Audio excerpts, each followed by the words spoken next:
today's special guest is Rich, aka Rich Parrott IV. He is the CEO of Global Money World, a Recording Academy member, and so much more. So now we're going to get into the details and learn all about what Rich has going on in the music industry and how he is also creating an opportunity for other artists. What's up, Rich? Hey, what's up, man? Thank you for having me. Like you said, I'm the head of Global Money World. It's a multi-platform music platform that covers multiple genres, as well as a member of the Recording Academy for the Grammys, and also a mentor for Grammy U, also a curator for Musicto as well, and just a all-around music guy. All right, all around music guy. Let's start out with a little game. What is your favorite genre of music? I'm gonna say R&B. Who's your favorite artist? Sade.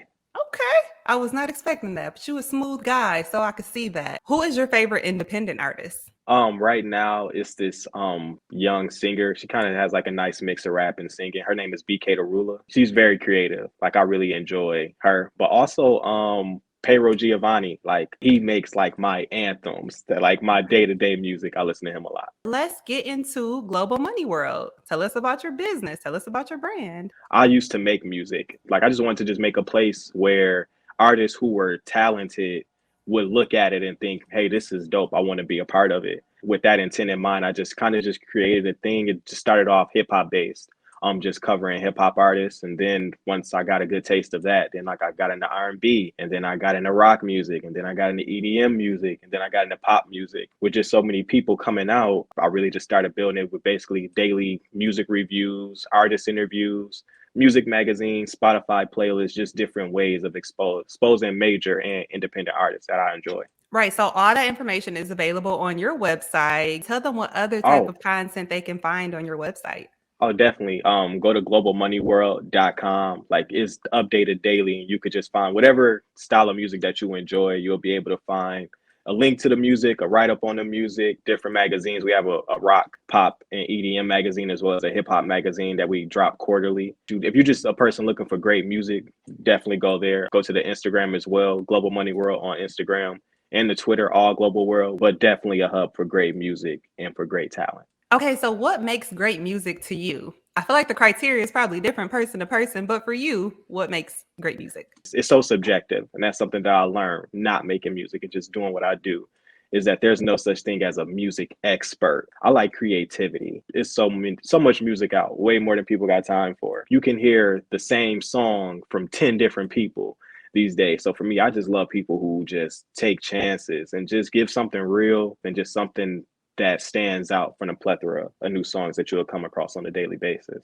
Okay, so in your bio, it says that you are a Recording Academy member. What does that mean? I'm on the panel of people that vote for the actual Grammys. And that was just a whole process in itself. And beyond just a person that votes on the Grammys, it also comes along with a lot of advocacy work, like where we actually have to meet with senators about new music laws. With the mentorship program, I'm part of that as well. And that comes with mentoring college students, which was something different for me as well. Okay, and what was the process like to become a Recording Academy member? It all started about 2020. Somebody that does what I do was a member, and like I was like, oh, like they a member, like I wonder what it would entail. So I went to the website, and then you had to get recommended by 2 people just to get into it. So I found 2 people that were willing to just write me a recommendation about what I do, and then after that you just apply. You got to have, they asked for a lot of information, like you had to have a published bio somewhere, press confirming that what you say you do, and like links to different websites and stuff like that. And then like once I present that information, I said, if this is just based on talent, and what I've done, I said I should be a lot. But like just a year of waiting to kind of dragged. The month of June of 2021, I was like, I knew I'll find out in June if I made it. So like every day I'm just trying to recommend myself to see what it'll tell me. So for like 19 straight days, it's just, this person already has 2 recommendations.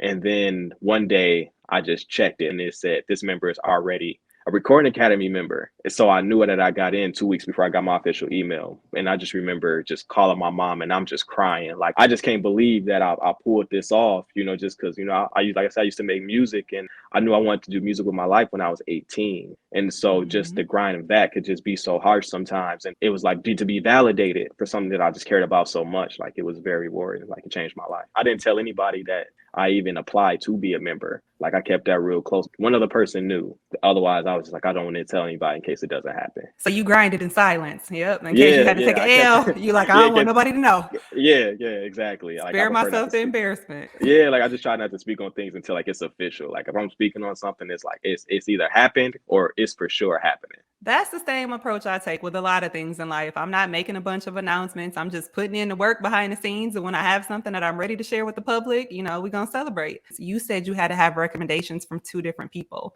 Are these influential people in the music industry? Like what type of people are qualified to give you recommendations? Well, actually, they don't have to be anybody in music. Like it'll be nice to have member recommendations because Academy members get 2 recommendations each year. I actually was on the other side this time. I actually recommended 2 people, that I think should get in. So I had my best friend, he did one for me, and then the artist that I worked with, like he did my other one. Like I asked maybe like 4 or 5, and I said, whichever one of y'all do it first, that's cool enough Mhm. for me. But then once I got my 2, I was able to put in my information to be considered. So you also talked about how one of your responsibilities is to be a mentor with Grammy U. What type of Oh, mentorship do you provide to the students? the crazy thing about mentoring college students is that I never went to college for music. So like I think that might have been the first time I might say I had imposter syndrome where it was, do I belong here? Because I'm like, I'm having to tell somebody who's learning this at a college level what I know. They could easily be like, wait, that's not right. If I'm not right. My mentee now, because we do 1 a semester. So right now I have one. She goes to USC, works at Universal and TDE, the label for Kendrick as well. So we actually talk about music stuff, but also personal stuff. Like it's not just about all just music industry stuff. It's like being like a mentor just in life and just being whatever they need me to be. It's just really just being a service to what that student needs at that time.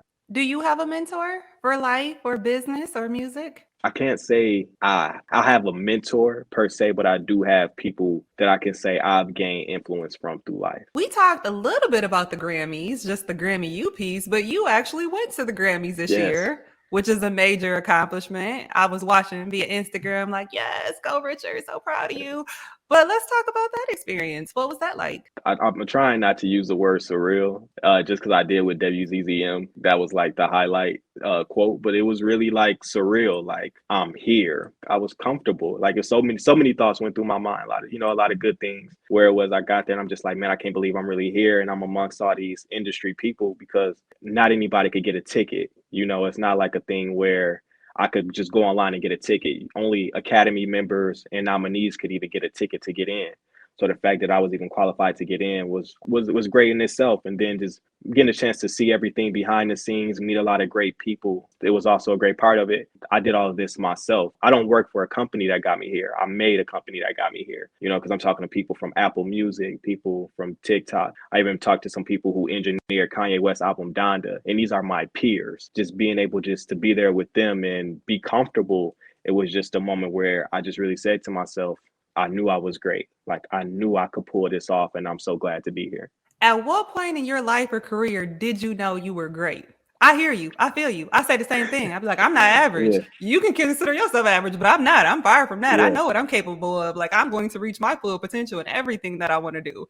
Bringing the focus back to you, right? So, at what point did you know that you were great? It's easy to say that now just because of how everything is working out. But I can honestly say I remember being 6 years old. I was with my dad and he stayed in New York at the time. And I just remember just driving around with him. And I just remember saying to myself as a kid, like, I'm meant to do something great. And I didn't know what it was. Of course, I'm only 6.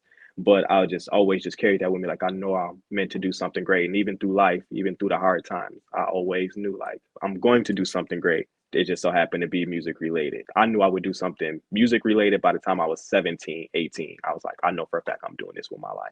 What was your most memorable experience from the Grammys? Like your largest takeaway, the most influential person you met, just, what is going to stay with you probably for the rest of your life? Just being able to take my mom is the thing that's going to forever stick with me. That's a dream that a lot of people who do music have, is just getting a chance to take your mother to the Grammys, walk the red carpet with her, and her being able to share this thing with me, this dream that I had, because I owe a lot to my parents. I have parents that have been patient with me. That's important, just parents who are understanding, patient with you, encourage you. And that's something that my mother has always been to me. So to be able to show her like, hey mom, this thing that your 18-year-old son came to you with at one point in time is now this tangible thing at the highest level.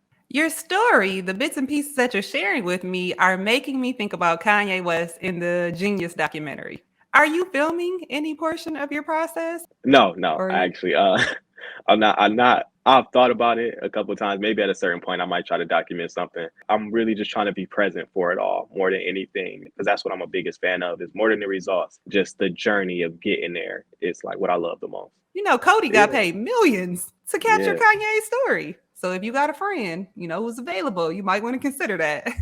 Yeah, it's definitely something I think about. I definitely think I'll work to a level where I get a documentary one day. I feel like I'm on borrowed time, because I done had some hard times. So it's like now that life is cool, I'm enjoying it to the fullest. So in your bio, it also says you're a curator for Musicto. Well, Musicto is a people powered playlist website that's based over in the UK, and with there is just about crafting playlists that are for a specific reason, whether it be somebody trying to discover an artist, like a known artist. For me, like I crafted playlists about Jodeci, which was the first group that I fell in love with to the point I studied these people. I just enjoyed their work, and they're a big reason why I've decided to pursue music, just because they made me such a fan that I was like, I want to try to make music too. Wait, music too. Okay. So that, as well as Outkast with their music, they helped me get through a depression. Being able to craft a playlist that somebody that wanted to discover some Outkast music or some Jodeci music, they can, and I helped create that. Or just like different moods. Like we could just craft a playlist together that it's for working out or just a Friday night. So it's just more about mood based and people based playlists. Earlier, you mentioned you didn't technically go to school for music. You had your own musical journey and then you were self taught and Yeah. you did the work to put yourself in a position to create a business and then get into the rooms with these influential people. But talk to me about your journey. I could definitely say my story is a thing of pivots. And I think that's something that people should like truly like take advantage of, is a great pivot and chase what you believe in too, because that's definitely been my thing too. It's just you find your purpose chasing your passions. I'm real big on that. I started off making beats. I couldn't get anybody to even listen to my beats. Like I had a cousin and I would pick him up at 5 o'clock in the morning, just so he would listen to my beats. And he never listened to them, but I kept giving him these rides because I was like, well, hopefully something sticks. So then finally one day I said, I'm gonna rap on these beats.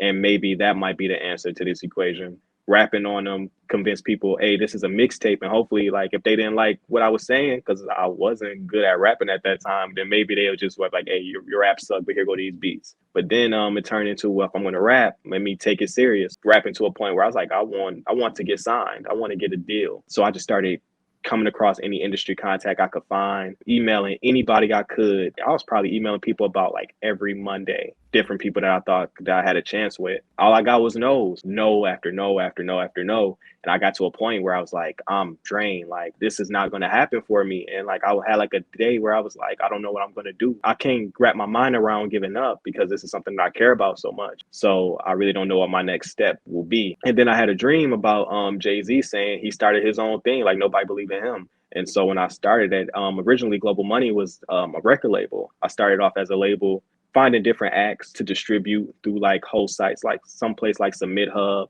It's a good place for artists to submit music to different labels and different bloggers and things of that nature. By the end of the year, because this happened 2017, I had 33 releases. I was releasing pretty much every week. But in the midst of that, I met a couple artists who wanted me to manage them out of Long Island. And at this point, I never managed before, but they asked me, did I? And I'm real big in not saying no if it's opportunity on the floor. So I said, yeah, I managed a couple times, but that wasn't true. But I knew I was going to work hard at it. Connecting with them, I'm booking them shows all over, through a couple of music festivals in Brooklyn together. And then one day my brother Mike, he came to me, he said, you should start your own music site.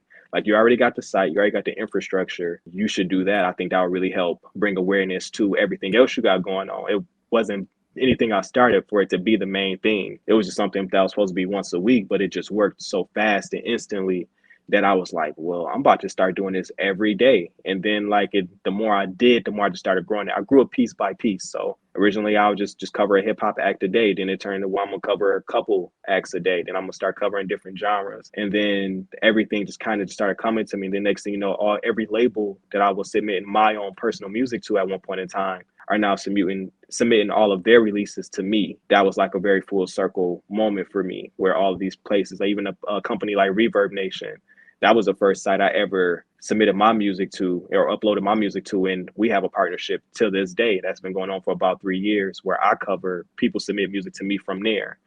So it's just different things like that. And then all of that led to my work with the Recording Academy, where I just had enough groundwork laid in different interviews, just because platforms started reaching out to me to talk to me about what I do, which was different. When I was an artist, it was more me reaching out to people, and now just being somebody who people pursue. But all of that work led me to this point that I'm at now. Yes, everything you do in life is preparing you for something else, whether you know it or not. You said a lot of good things in there. I like how you focused on pivoting if something was not working for you. You said my raps was trash. A lot of They people was. are gonna Hey, keep going. Even if their raps be trash, they just keep going. They 5 years in, they 10 years in, they paying for the studio time. yeah, They friends not being honest with them. I like your persistence. Like you said, you just kept on playing those beats. You rapped over the beat. You just played for it. Every time you picked your cousin up, your cousin or your friend, but whatever it was, at 5 in the morning, you gonna yeah, feel me. Rich, I've been feeling the same way. I create this content, right? I'm pushing it out on YouTube. I'm pushing it yeah. out on Instagram, whatever. And some people just be ignoring me. And I be telling them like, Currency Club, Whitney Styles, all my brands, I feel like is that song that you skipped over and then later found out it was fire. Like if you just take the time to listen and pay attention, you're going to like it. It's going to be Come on, thank entertaining. you. You're going to Exactly. find value in the content. Just give me a chance. So your persistence, I definitely felt that as a content creator. I like the outreach piece where you basically said, I was just emailing people, people in the Man, industry, people who could help me. Love that. And just overall, you did not let rejection stop you. I feel like that is so important as an entrepreneur, as a business owner, as anybody trying to chase a dream. Let's talk about your website. So, like, what platform do you use? Do you manage it yourself? Do you have other people helping you create or add content? I use WordPress. And I would recommend anybody who has a website to definitely use WordPress.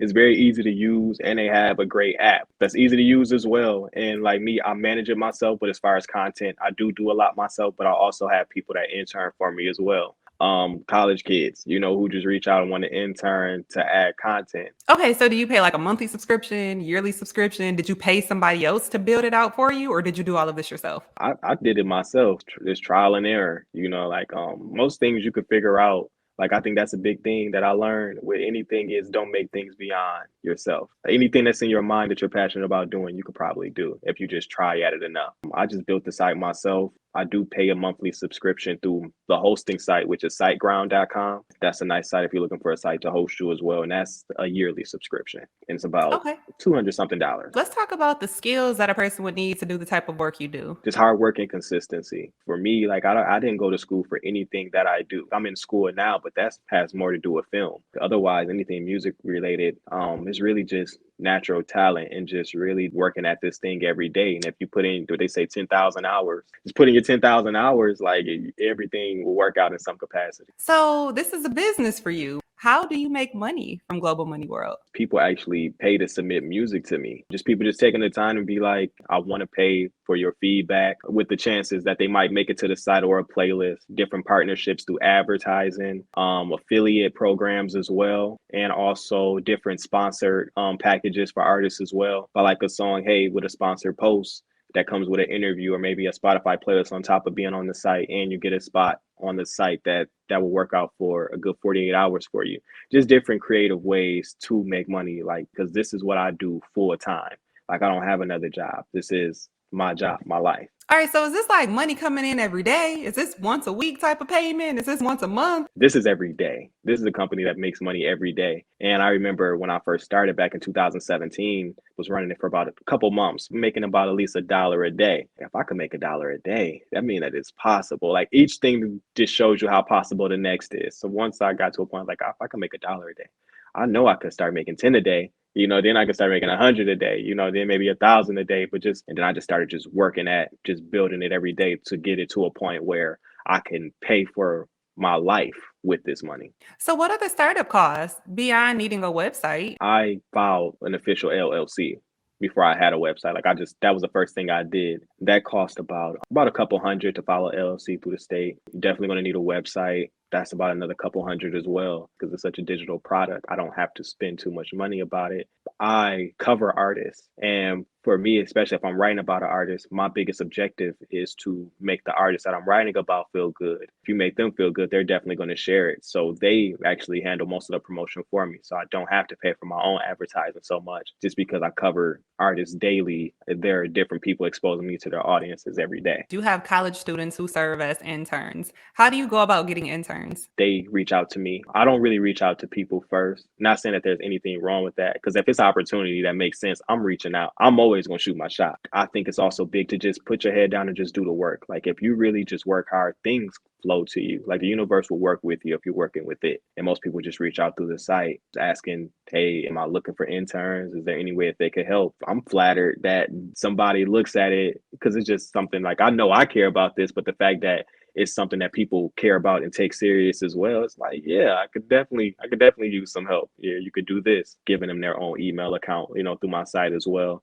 to make it that much more official for them, and then just building a relationship with them. So you literally do all the writing for your blog? You create all the Yeah, content? Okay. yeah, So you need to be able to be a good writer. You need writing skills. Is one definitely, of those definitely, things we definitely, talked because about earlier. Okay.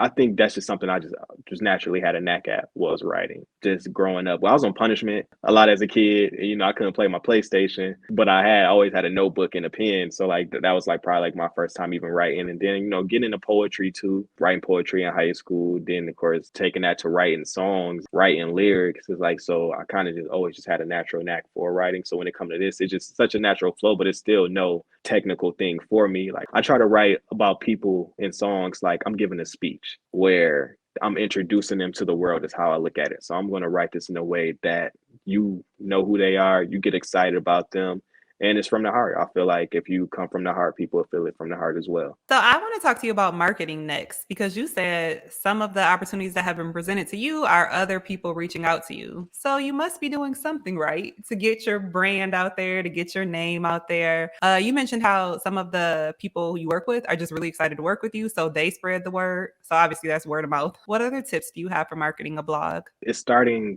with smaller artists. Like I see different people start music platforms, music news, but they go straight for the big artists. But with some artists, once they make it to a certain point, unless they reached out themselves or had their team reach out to you, the odds of them sharing it isn't likely, compared to if you cover an artist who is lesser known, that will make their day. Like that will make them feel good, and they're going to want to show people. Starting with small fish, and I say small respectfully, just lesser known fish, that attracts big fish. Like the more that you do, the more people you will know. Because with music, I know sometimes big artists and big companies can seem so far. They're more close. They're paying more attention to things than you know. You got to think, just covering an artist a day, or two or three artists a day, I'm hitting 1,000 artists a year at least. You got 1,000 people with however many followers, times that up, people are going to know about you, and people are going to check you out, and more people are going to check for you. And also being quality, make sure that you have something for people to see once they do come checking for you, because it doesn't mean anything if when they come there's nothing there. But if you make sure that the quality is on point, the work is on point, when people do hear about you, they're going to keep coming back, because the work is going to speak for itself. So what sets you in global money world apart from other music platforms? The quality of it sets me apart a lot, just because with most platforms they copy and paste things. They just really copy and paste a press release. And with me, I talk about big artists and small artists the same. Like I write about everybody as if they are the most important artists right now. Just even the people that I do cover, when they come back to me, they said they just are just so touched by the wording that I use in the way that I chose to speak on them, and just the wide range of variety that I give, and all of the things that I do, just being like one central hub. Yeah, I like your emphasis on making people feel special. There's actually a friend of mine who I invited to be a guest on the show.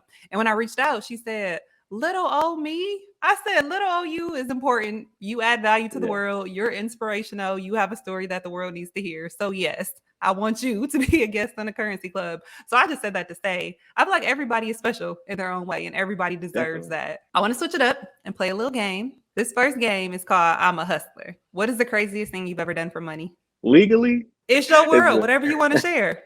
I don't want to violate the statute of limitations where they might try to prosecute you for it. probably sold my PS4. I had to file for hood bankruptcy and sell my PS4 some years back. That might be the craziest thing I've done for money.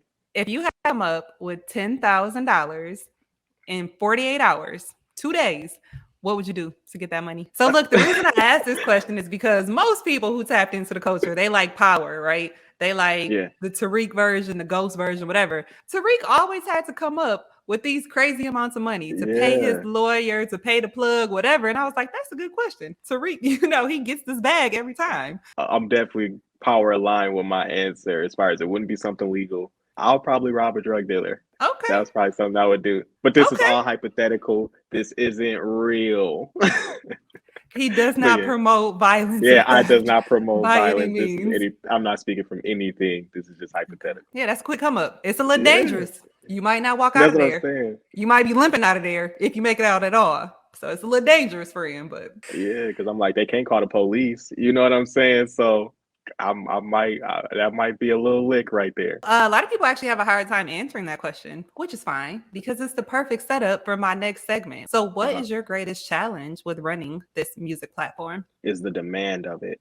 There are so many people reaching out, at least 100 artists a day. Then on top of different companies reaching out, sometimes it could just be overwhelming, just because like it could cut into my personal life where it'd be like, man, sometimes I really do just want to chill. I always remind myself that if it wasn't like this, I would be wishing it was like this. If you take on anything, you got to take on all of it. And that's something that I've learned with this too. You can't just take on the good of it. Like, yeah, I got the success. You got to take on the long hours of it, the sleepless nights of it, the early mornings of it as well. So I would just say my biggest challenge is just managing everything while still keeping my sanity in the process. On average, how many hours a day do you work? I would say it depends on the day. A day like Monday and Tuesday, it's a slower day. About maybe 6 to 8 hours. Fridays, that's my busiest day just because so much music comes out. So of course there's a lot more people reaching out. That day could start as early as 5 o'clock in the morning, and I may not leave the office until 3 o'clock in the morning if I do leave. Or I've had nights where I just spent the night at the office. The day just kept going until Saturday. What are some other non glamorous things that people may not be aware of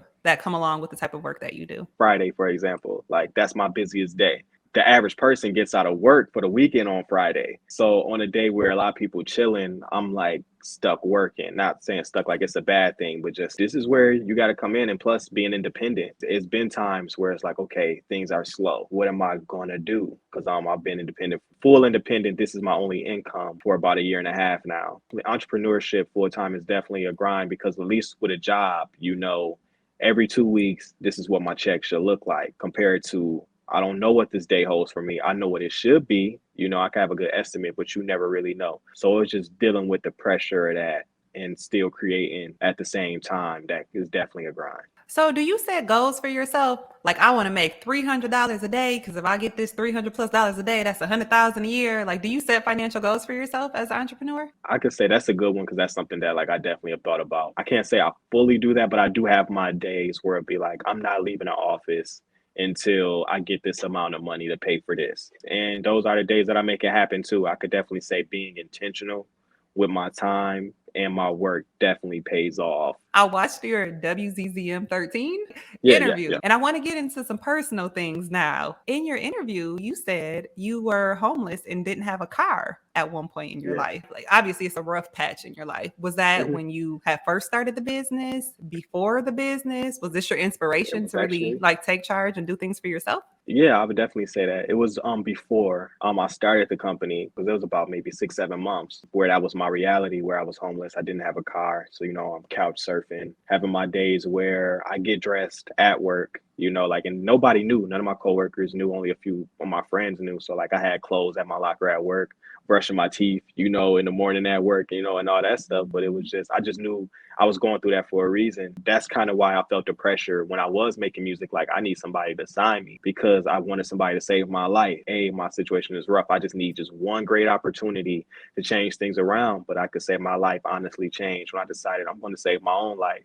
And so when I started this company, I was homeless, but I was like in my last days, and like starting a company like really was like more of a desperation thing, kind of in a sense, like it was kind of like do or die, but it just gave me so much fresh life, and it was something that I really believed in, and it definitely paid off in a major way for me and made me a better person like throughout the whole process. It was something that I just had so much fun with, because that's the biggest thing for me. I just had so much fun with it off rip that even though it does take a lot of work, none of the work felt like work, just because I really just have fun just building this thing brick by brick. I know a lot of the times they preach to you like you need to just be disciplined, you need to sacrifice all of these things, which is true. But I think if you just first find something that you love to do, a lot of things you just do naturally. If you could do it all over again, would you do anything differently? No, I would say no, just because like I really love my life.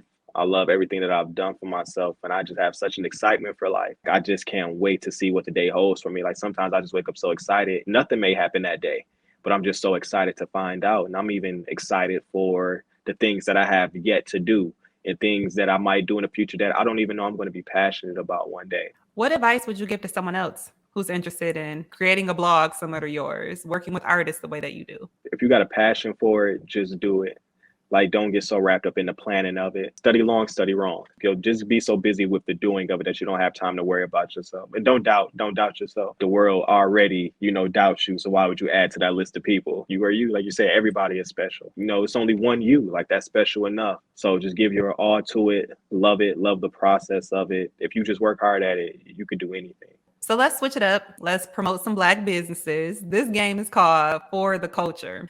What Okay. is your favorite Black owned business? I would say it's this music company out of Tennessee, out of Memphis called Power Entertainment. And they manage Moneybagg Yo, Hit Kid. He's a producer for Meek Mill's Dream Chasers. And I know some other people too. They definitely doing great things with country music as well. But also like people around here too. Like I think we spoke about her, Super Dre or Dre Wallace, whichever one she goes by, respectfully. I really enjoy her work too and what she's doing with Opener as well. Like I think that's dope. Yes, thank you for shouting out Dre. We definitely talked about her offline. We're both fans of Yeah. Super Dre, Super Drizzy. So if you're watching this, hey girl, keep inspiring us. What is your favorite TV show or series with a predominantly Black cast? I really enjoy BMF. Like I know that's new, but like I really love that show. Snowfall, like that's going on right now. Do you watch Snowfall? I do. I love it. It You do? honestly took me a while to get hip to it. So, like, when it was first released, I didn't watch it the opening season. Me I either. probably caught it when they had like 2 seasons already filmed. And I fell asleep on the first 2 episodes, like repeatedly. But then I just forced myself to watch, and I was like, okay, Franklin Saint, this show is better than I thought it was going to be. Yeah, And his acting is just, I don't want to say it's impeccable, but it's good, especially when it's you consider that impeccable. he's not even American. Is he from the UK? He's from Yep, he's London. from He's the from UK. somewhere. Just when I like Google him, research him, and found his natural speaking voice and his accent and how he, had to do this training and basically learn how to be a person from LA. I was just Yeah, like, this is amazing. To me, his character is very believable. Love those shows. I'm the person who was like staying up at 12 a.m. to watch BMF when it was released on Stars, and even Snowfall. Like I set my timer so that I'm in front of my TV when the show comes on Wednesday evenings. Next question in this segment. Do you like soul food or I nah? don't. You don't even eat it? What do you eat then? Um, What kind of food do you like?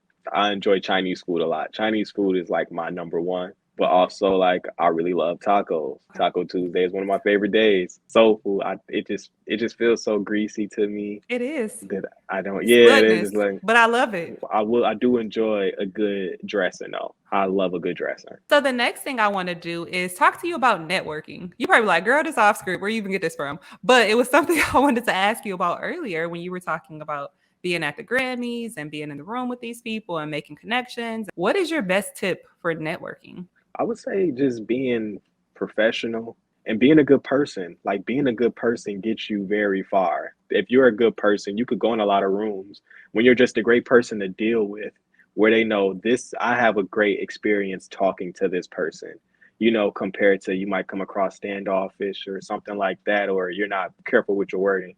Like as long as you lead with love and respect, you can have a conversation with anybody in this world. And also remember, like this is a normal person. At the end of the day, be comfortable with yourself. But also, you seem like a very confident person, and everybody is not confident. Like, people are not able to stand in front of the camera and have this interview that we're having, or just speak about themselves in a way like, I'm good at what I do. I'm great. I provide value. Like, people want to work with me. What are your tips for building confidence? Just understanding that you're special. I'm me, like I'm Rick, like that's how I feel. Like I take a lot of pride in being myself, take pride in the things that you went through. Just think about like how many times you could have felt like, man, my life is over, yet you're still here. Like you're still able to be a person in this world that can contribute in some way. For me personally, I take a lot of pride in my work. I'm not working this hard to not believe in myself. And also fake it till you make it. That's a big thing too. Just, because me growing up, I was a real shy kid. Like I was the kid crying at the kindergarten graduation. That was definitely shy growing up, but just going up through life is like I'm about to be me, and whatever comes with that, just accept yourself. I think it's a good thing too. Just accept yourself, and once you can accept yourself, you can deal with anybody.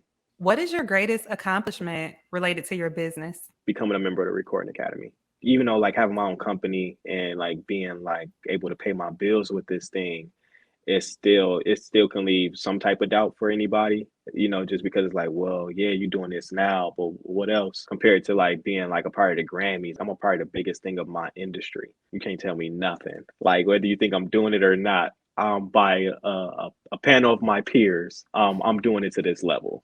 So, if somebody watching this interview wants to become a member of the Recording Academy, what is your one piece of advice for them? I would just make sure that the work is there. You need things that show that you're doing what you're doing, and that's press and just different avenues interviewing you or talking about what you do. And I think the only way to do that is to work to a point that people want to know who you are.